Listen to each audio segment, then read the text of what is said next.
Pour les problèmes, on avait déjà fait en classe, mais ça n'a pas été très bien passé. Et je vous avais dit que je vais essayer de vous préparer quelque chose pour vous aider. Mais en réalité, vous devez savoir que les problèmes, ce sont justement des entraînements. Pourquoi? Puisqu'il n'y a pas vraiment la partie théorie que je peux construire avec vous. Il s'agit vraiment de bien comprendre l'énoncé. Le A, je vais le faire. D'abord, nous avons un rectangle de largeur x et de longueur x plus 4. Je vais d'abord représenter le schéma pour vous donner une idée. On a un rectangle, voilà, de largeur x et de longueur x plus 4. Et sachant que son périmètre c'est la somme des quatre côtés. Donc périmètre, c'était égal à 48 cm. Je demande de déterminer sa largeur. Du coup, le x égale à combien? Ok. Maintenant, comment faire le lien entre 48 et les x qui se trouvent là? Je sais que pour avoir le périmètre, je dois faire x plus 4 et là c'était de nouveau x, donc plus x, et là c'était plus x plus 4 et ça doit nous donner 48. En fait, c'est la résolution d'équation si vous saurez obtenir ceci.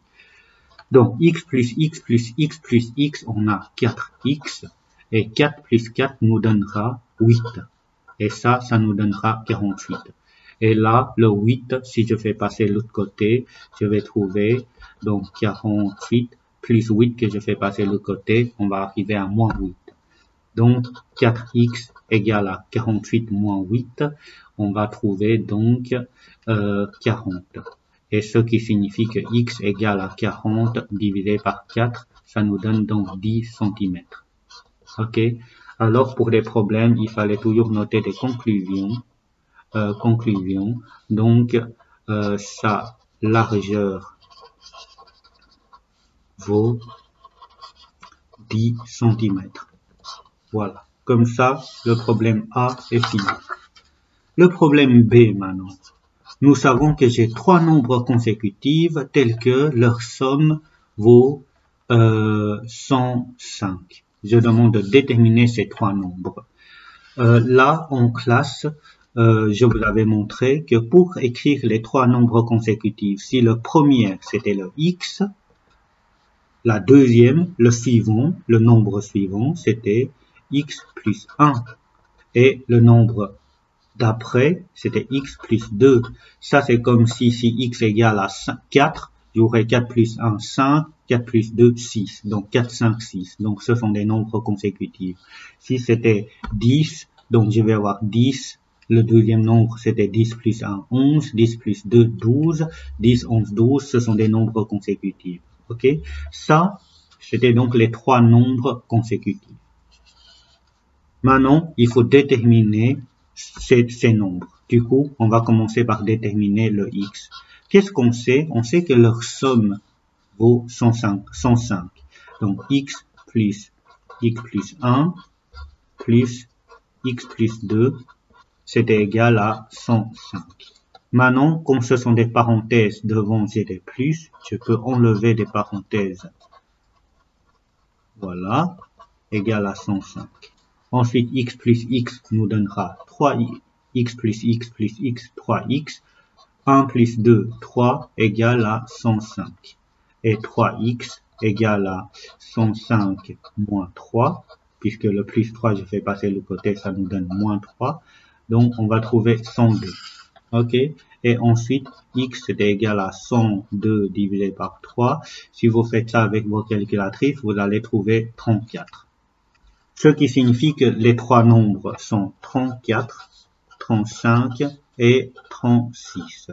Et on pourra vérifier si je fais donc 34 plus 35 plus 36, c'est bien 105. Et c'était bien les nombres qu'il faut chercher. Donc, conclusion. Donc, ces trois nombres 34, 35 et 36. Voilà, ça c'était pour le B.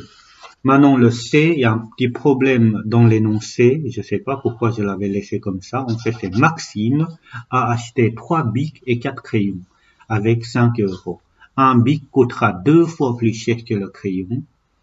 Je demande déterminer le prix de crayon. Comme je demande déterminer le prix de crayon, je suppose que, en fait, je vais supposer que X c'est égal le prix d'un crayon. Et on vous dit, deuxième information, un bic coûte 2 fois plus cher qu'un crayon. Du coup, 2 fois X, c'était le prix d'un bic. Ok? Puisque le prix d'un bic coûte 2 fois le X. C'est ça dit l'énoncé. Et qu'est-ce qu'on nous donne de plus? 3 bics et 4 crayons. Du coup, 3 fois le prix d'un bic, 2 fois X, plus 4 fois le prix d'un crayon, c'est-à-dire X, je dois trouver 5 euros. Maintenant, 3 fois 2X, ça nous donne donc 6X plus 4X égale à 5. 6X plus 4X nous donnera 10X et égale à 5. Du coup, X c'était égal à donc 5 divisé par 10, c'est-à-dire 0,5 euros. Ce qui signifie que au niveau de conclusion, le prix d'un crayon vaut 50 centimes. 50 centimes ou 0,5 euros si vous voulez. Ok? Et nous pourrons vérifier. Imaginons que j'achète 4 bics. Si le prix d'un crayon c'était le prix crayon, c'était 0,5 euros et le prix de bic, c'était donc le double de ceci, 1 euro. Et qu'est-ce que j'ai acheté? J'ai acheté 4 crayons, donc je dois faire 4 fois ceci, plus 3 bics. 3 fois le bic.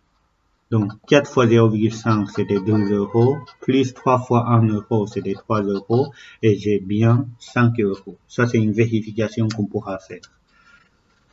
Voilà, comme ça vous avez donc le dossier de révision corrigé de manière complète et donc vous devez donc essayer de voir si vous avez encore des autres questions. Si oui, vous pouvez toujours m'envoyer un petit mail pour me le communiquer. Je veux bien vous prendre individuellement en live pour vous donner des explications.